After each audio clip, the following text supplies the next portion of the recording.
Bonjour et bienvenue pour cette nouvelle année. Donc, bienvenue Jean-Philippe. Bienvenue, bonjour à tous et bonne année. Bonne année 2023. Donc, merci d'avoir fait encore le déplacement jusqu'à Lille. Là, nous sommes dans le Nord. Et donc, Jean-Philippe, bon, comme à chaque fois, il nous a fait le plaisir de venir du Loiret. Donc, comment ça se passe à Lorient? Il pleut en ce moment? Orléans. Ah, Orléans, pas Lorient. Oh là là, je confonds. Donc, c'est Orléans. Non, il pleut dans le Nord, il pleut sans doute à Lorient, mais Orléans, il fait très beau, c'est une très belle ville, et tout s'y passe bien. Eh bien, cette année, on fait les choses, je pense, un peu plus dans l'ordre, parce qu'habituellement, quand on sort du mois de septembre, vous savez, le mois de septembre, à chaque fois, la cérémonie Trophée des territoires. Donc, la dernière qu'on a eue, c'était le 9 septembre 2022. Et l'année d'avant, bon, on a embrayé tout de suite sur la saison qui suit. Mais cette année, on s'est dit non, on va laisser quand même passer les choses.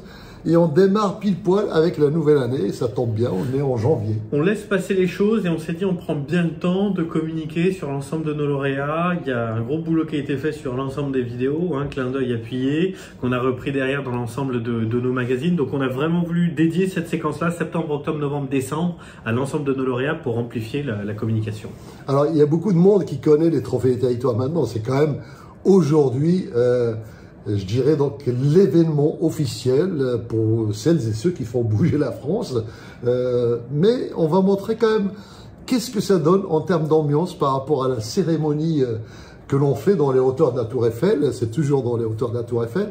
On va vous montrer un petit clin d'œil sur la cérémonie 2022. Regardez.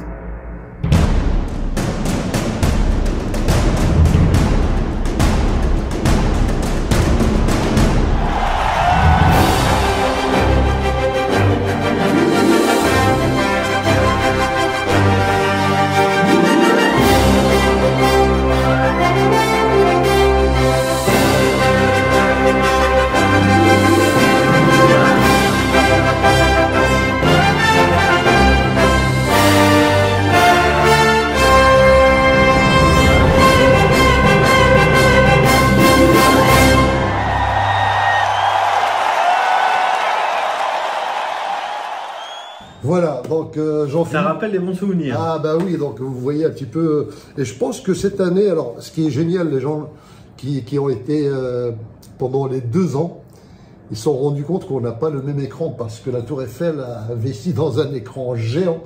Je crois qu'il fait un peu plus de 6 mètres de large, oui. et qui prend pratiquement toute la scène.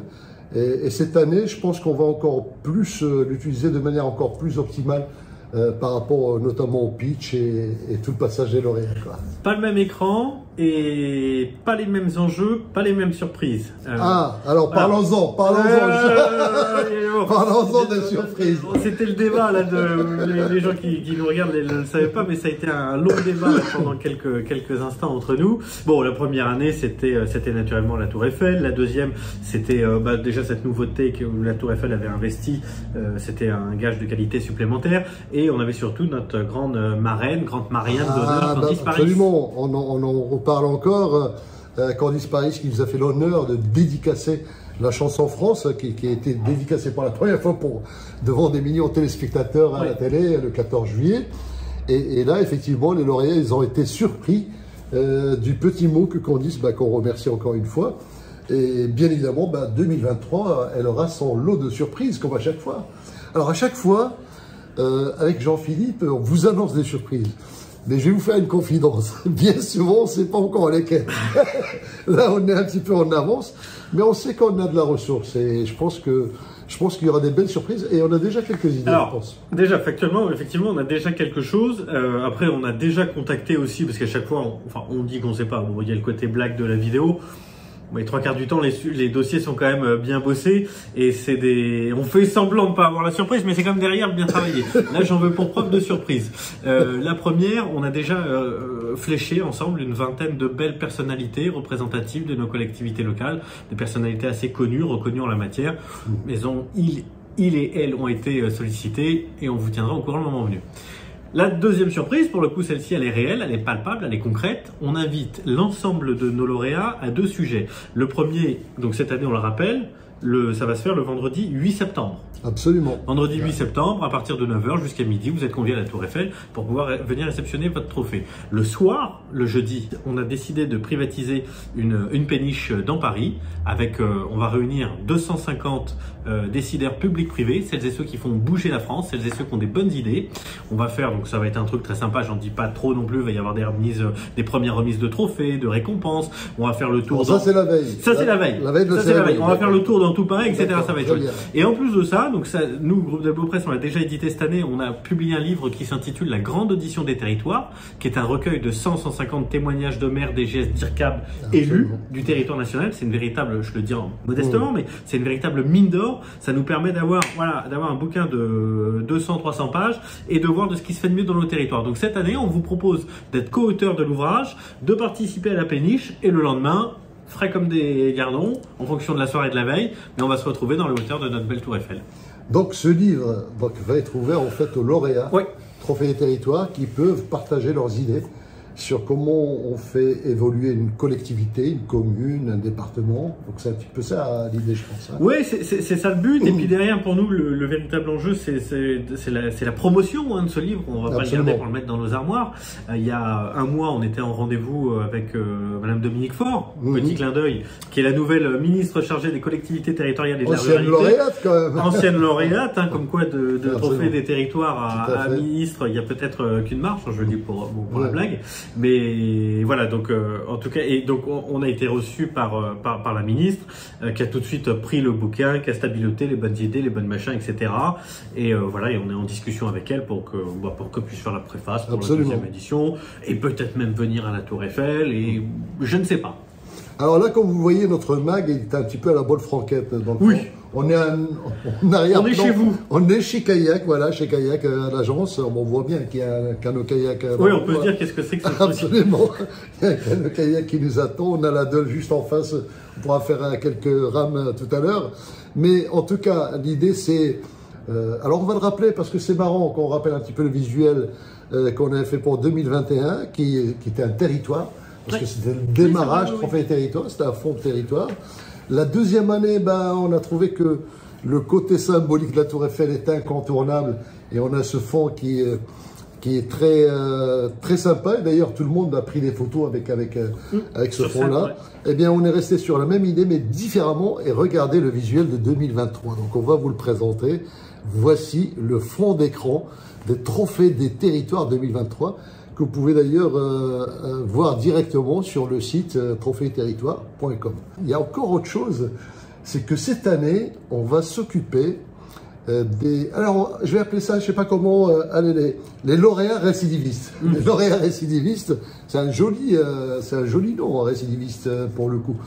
C'est-à-dire que tous ceux qui décident de récidiver, c'est-à-dire de candidater pour de nouvelles actions sur 2023 alors qu'ils étaient déjà lauréats, ce qui est déjà arrivé en 2022. En 2022, on a eu des lauréats de 2021, pas tous, mais quelques-uns qui montrent effectivement que l'effort est continu, qu'on n'arrête pas, et à chaque fois, ils nous surprennent par des actions extraordinaires. Donc, ceux qui, parmi vous, alors je m'adresse à nos lauréats, pour le coup, on a une centaine maintenant avec les 2 éditions. Si jamais vous candidatez pour 2023, eh bien sachez qu'il va y avoir une émission spéciale qui va vous être consacrée. Donc pour voir toutes ces volontés, ceux qui font bouger la France, mais dans la continuité, donc de bout en bout, qu'est-ce qui change entre la première fois où vous avez été lauréat, que ce soit en 2021, en 2022 et 2023, vous allez nous expliquer un petit peu l'évolution, on va suivre avec vous l'évolution de l'économie française, de l'état d'esprit de la France à travers ces distinctions annuelles. Et on le voit d'ailleurs que les secteurs d'activité ne sont pas toujours les mêmes. Là, on va parler certainement beaucoup plus de transition écologique, on l'a déjà eu l'année dernière. On parle d'économie aussi, donc je pense. Oui, absolument. Et pourquoi est-ce qu'on rajoute encore cette, j'ai envie de dire, cette vidéo, non pas promotionnelle des territoires? Quels sont les enjeux? Pour nous, Trophée des territoires, c'est de montrer toutes celles et ceux qui ont des bonnes idées, qui ont des bonnes pratiques dans nos territoires. Mais pour vous, dans quel cadre ça s'inscrit? Ça s'inscrit dans le cadre de l'attractivité de votre territoire, relié au livre, relié à la vidéo, relié à la Tour Eiffel, relié à la péniche. Tous ces éléments-là vont vous permettre de valoriser votre territoire. Et j'en veux pour preuve, cette année d'ailleurs, on a battu un record. J'ai publié ça sur mon Facebook. J'ai publié un visuel. Nous avons publié un visuel dans lequel on a repris tous les articles de presse suite à chaque fois à l'événement, parce que systématiquement vous sollicitez votre PQR et vous avez bien raison. Nous-mêmes derrière, on est très actifs pour l'envoyer à votre propre PQR et l'envoyer aussi au niveau national. On a référencé plus de 300 articles dans l'ensemble des collectivités, hein, la Dépêche, la Marseillaise, le Courrier du Loiret, le Courrier de l'Est, que sais-je encore. Tout ceci a été fait et ça, voilà, ça a montré. Il y a eu une belle semaine comme ça de communication par notre PQR. Nous, c'était une vraie fierté. On a des alertes à chaque fois qu'il y a quelque chose qui est publié sur Trophée des territoires et tout le temps, ça n'arrêtait pas de sonner pendant une semaine. Et c'est une vraie fierté, c'est une vraie reconnaissance pour vous. En fait, souvent, on découvre des régions que l'on ne connaissait pas du tout. Alors, je vous rappelle, par exemple, 2021, Genasse, ça c'était une grande surprise. Bon, c'était une commune que l'on ne connaissait pas, mais qui n'est pas très loin de Lyon et qu'on a découverte. Pont-de-Clé. Cerqueux, petite commune, Cerqueux qu'on ne présente plus, et qu'on ne peut plus imaginer Trophée des territoires sans Cerqueux aujourd'hui. Non. Parce que c'est une commune hyper dynamique, mais tenez-vous bien, à peine 1000 habitants. Alors peut-être 1000 et quelques habitants depuis le 1er janvier. Mais c'est une commune hyper dynamique. Alors si on l'avait montré qu'une fois en 2021 et qu'on n'en reparle plus, eh bien ça aurait été dommage parce que l'idée, c'est justement de montrer ces communes à chaque fois qu'il y ait une piqûre de rappel pour montrer leur dynamisme et qu'on n'est pas obligé d'être une grande métropole pour être distingué parce que en fait, ce qu'on distingue, ce sont vraiment les efforts des élus, ce sont ces conseils municipaux qui ont des idées, qui se bagarrent avec leurs propres moyens et leurs outils. Et sur qui, depuis le départ, nous on cherche à mettre les feux des projecteurs là où la presse ou les médias ne le font pas. Donc voilà, c'est une alternative en tout cas pour donner de la visibilité à toutes ces actions. Voilà, donc les échéances les plus intéressantes que l'on peut dire, Jean-Philippe, c'est d'abord, on est en janvier. Donc, première échéance pour recevoir les premiers dossiers jusqu'à la fin mars. Jusqu'à fin mars, on verra si ça ira jusqu'à 30 avril, mais ça dépend donc des contenus. Mais oui, c'est parce qu'il y a un quota qu'il ne faut pas dépasser. Non, il y a un quota qu'il ne faut pas dépasser. Voilà. Nous, on veut pas, comme on le dit à chaque fois, je le dis d'une manière un peu populaire, mais on veut pas que ce soit la foire d'Empoigne. Voilà. Si demain il y a 200 communes qui sont primées, ça n'a absolument aucun intérêt. Donc on a ces critères et cette rigueur de choisir et de favoriser d'abord uniquement l'excellence, selon notre barème, etc. Voilà. Et puis cette première date du 30 mars, il y a toujours un petit rap pour les retardataires, mais on ne veut pas insister là-dessus. Alors il y a l'histoire, vous savez que les Trophées des territoires, c'est une tribune qui est ouverte aux élus, en tout cas les lauréats qui sont souvent des élus. Donc ils ont une tribune dans les hauteurs de la Tour Eiffel. Et bien dans leur prise de parole, il va y avoir une nouveauté. On n'en dit pas plus, on en parlera plus tard de ça. Voilà, donc première échéance, 30 mars. Allez, peut-être maximum 30 avril, mais on va dire 30 mars pour l'instant si vous voulez être sûr d'être dans la course. Et puis, sachez que la date est déjà prise pour la prochaine cérémonie qui va avoir lieu le 8 septembre. C'est toujours le premier vendredi du mois de septembre 2023. Donc sur ce, on vous dit à très bientôt et encore une fois, une bonne année 2023. Prenez soin de vous, à bientôt.